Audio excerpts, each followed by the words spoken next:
If the microphone and the camera of WhatsApp application is not working, then let us see how to fix the issue. The first thing to make sure is check whether the microphone is not working only for WhatsApp application or for all the applications. So for that one, you open a voice recording program and then try to record your voice with the help of microphone.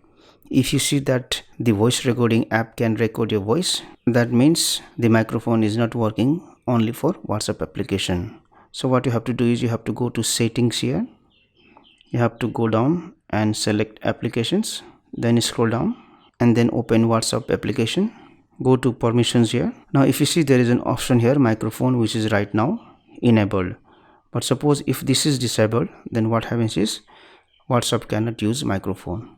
So make sure to enable this option. Also, if the camera is not working for WhatsApp application, then make sure that this camera function is also enabled for WhatsApp application. Thank you for watching this video. Please like and share this video if you found it helpful. Also click on the subscribe button and hit on the bell icon to get the notification of our latest videos for free.